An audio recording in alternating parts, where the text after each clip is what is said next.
नमस्कार. मालिकेच्या आजच्या भागामध्ये आपल्याला पाहायला मिळणार आहे की इकडे शारदा आलेली आहे आणि काउन्सलर आहे. तर शारदा काउन्सलरला म्हणत असते, "तुमच्यासारखे काउन्सलर असतील तर मला नाही वाटत की कोणतं लग्न मोडलं जाईल."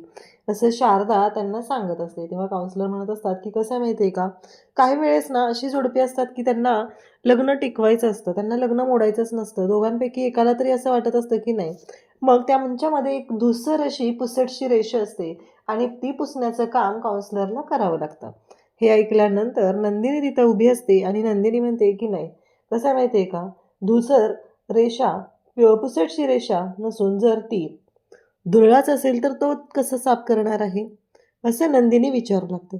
तेव्हा मात्र काउन्सलर म्हणत असतात की हे बघा मिसेस देशमुख, आपण शांतपणे बोलून घेऊया. कसं आहे माहिती आहे का, काही गोष्टी या तर नंदिनी सांगते की मला ना फास्ट ट्रॅक कोर्टात लवकर डिव्होर्स हवा आहे. त्यासाठी काय करता येईल ते सांगा. तेव्हा नंदिनीचे बाबा तिथं असतात. ते बोलायला सुरुवात करतात.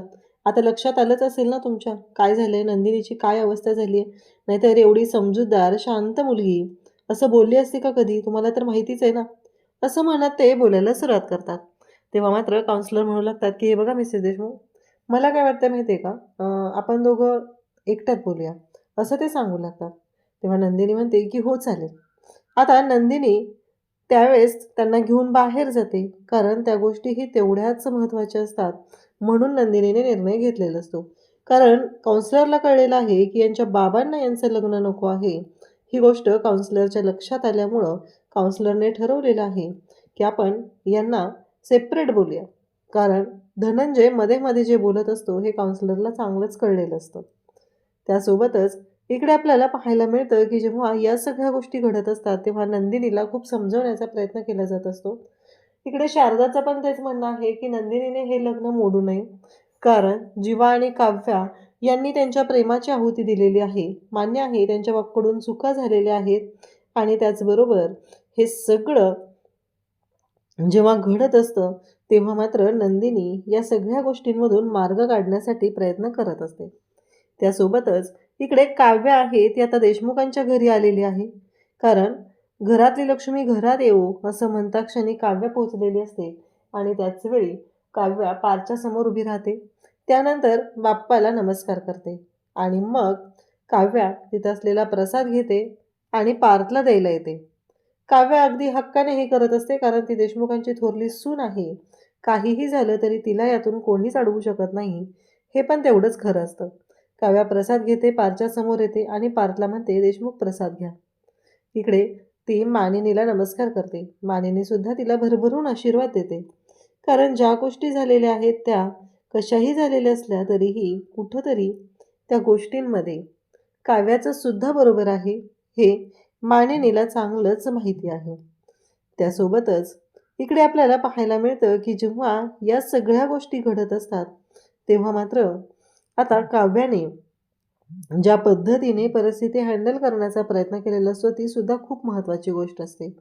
तर काव्या म्हणत असते की देशमुख हे घ्या, कारण कधीही प्रसादाला नाही म्हणू नये आणि प्रेमाला.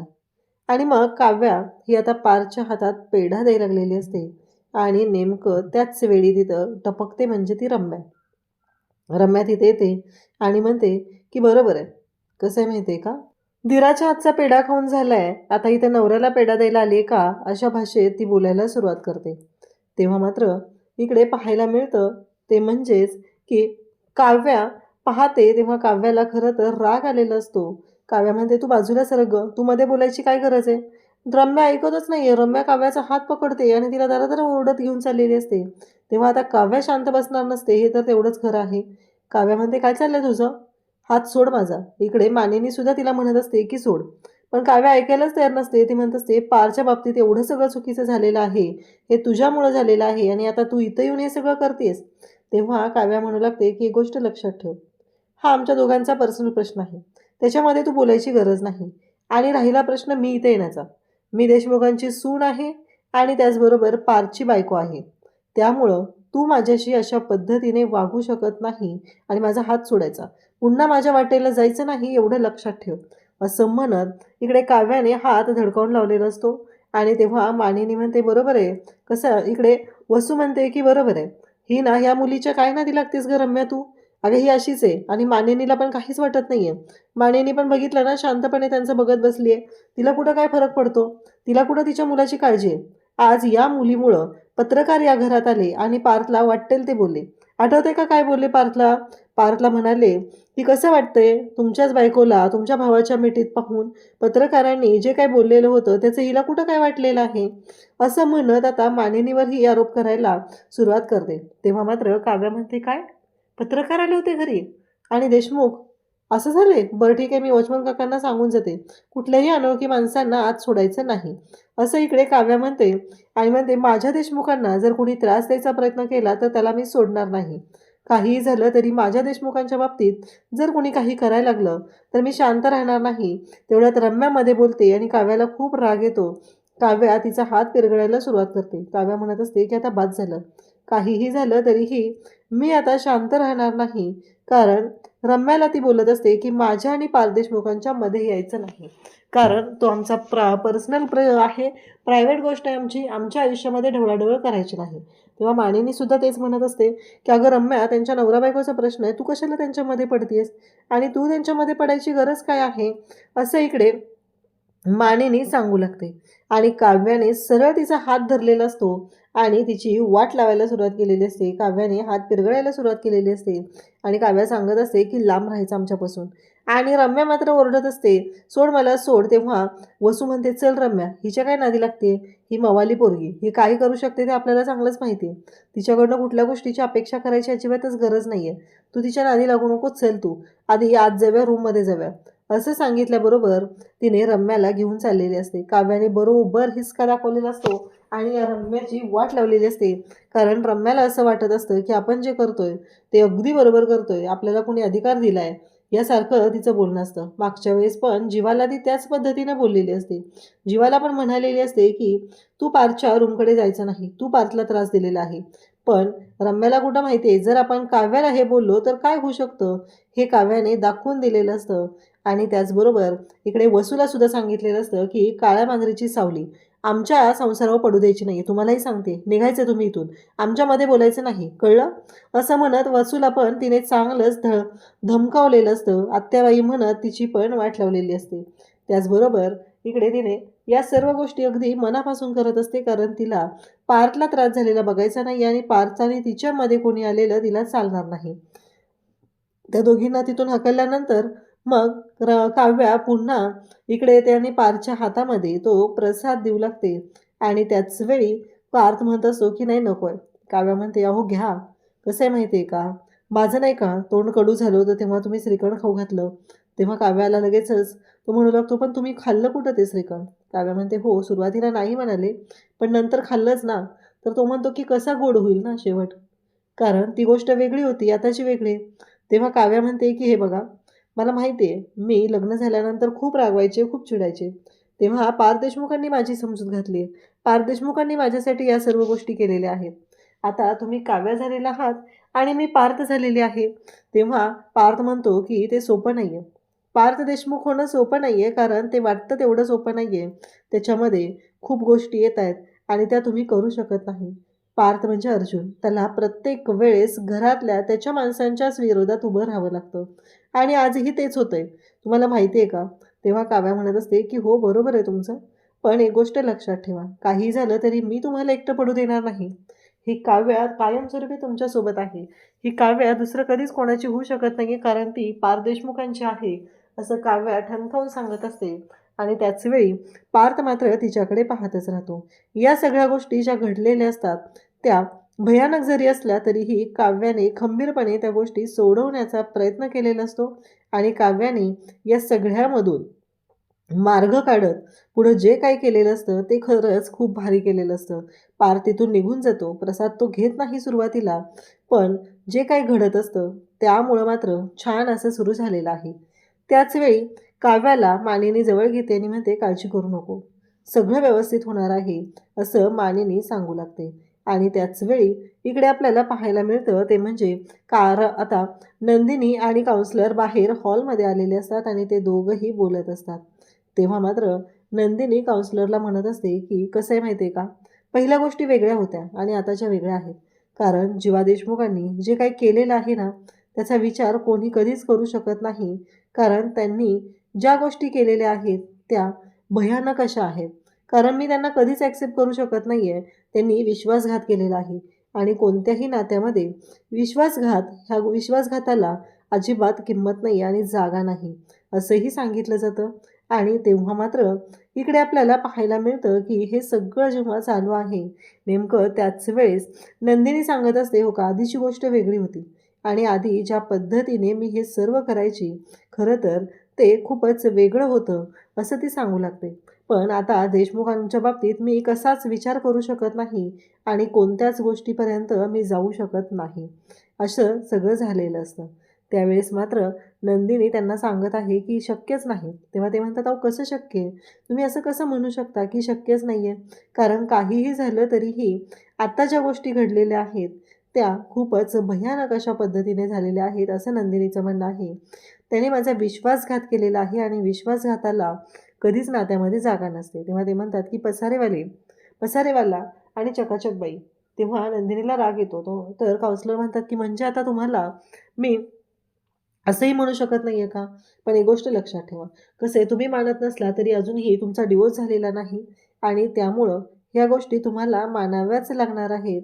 काहीही झालं तरीही या सगळ्या गोष्टी ह्या अशाच पद्धतीने आहेत.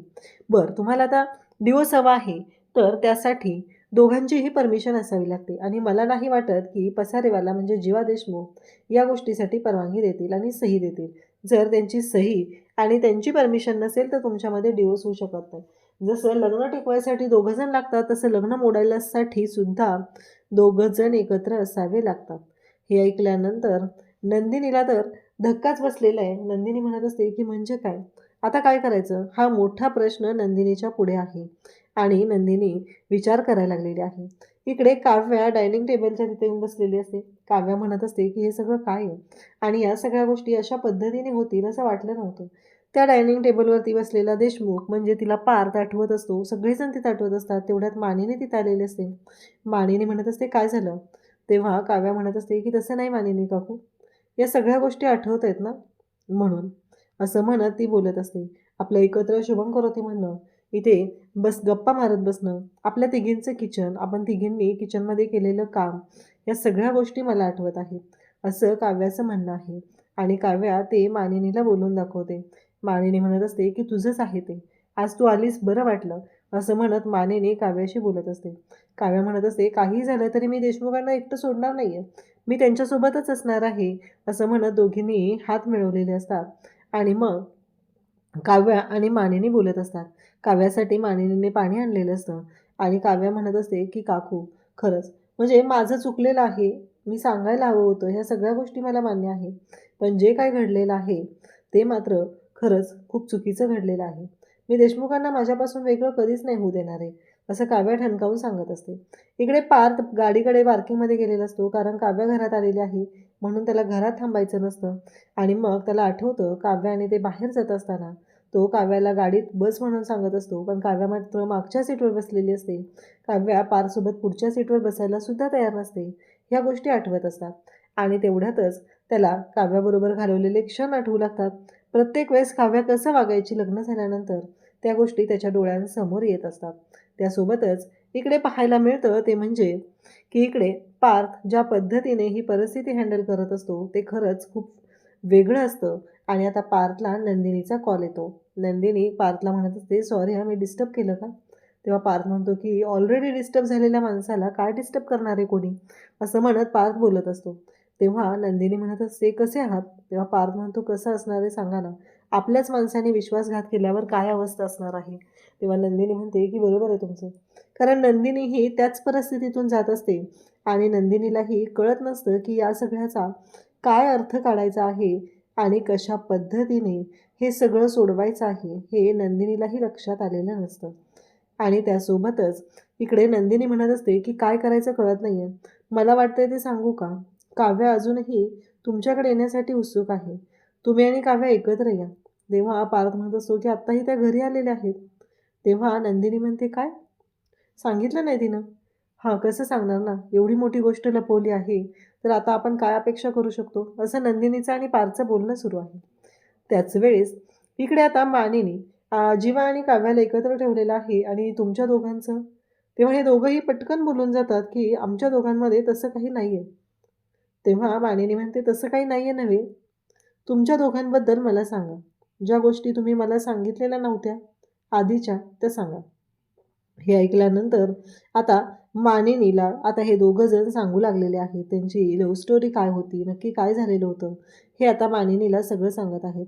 पण मुलांनी स्पष्ट केलेलं आहे ते म्हणजे त्यांच्या दोघांमध्ये अजूनही काही नाही. आणि आता इकडे नंदिनी आणि पार्थ यांचं बोलणं सुरू आहे. नंदिनी म्हणत असते की मी तुम्हाला एक सांगेन की तुम्ही आणि काव्य एकत्र या. कारण काव्यालाही तुमच्यासोबत यायचं आहे, तुमच्यासोबत राहायचं आहे, संसार करायचा आहे. मग पार्थ विचारतो, मग आमचं जाऊ द्या, तुमचं काय? तेव्हा ती म्हणते, मी हे जीवाला भेटणार आहे आणि त्यांची समजूत घालणार आहे. हे ऐकल्यानंतर आता पार्थ म्हणत असतो, हो का? पण पार्थला असं वाटतं की नंदिनी समजूत घालणार आहे म्हणजे कशासाठी घालणार आहे? कारण या माणसांचं म्हणणं आहे की आपण यांना समजून घेतलं पाहिजे. पण प्रत्येक वेळेस आपणच का समजून घ्यायचं?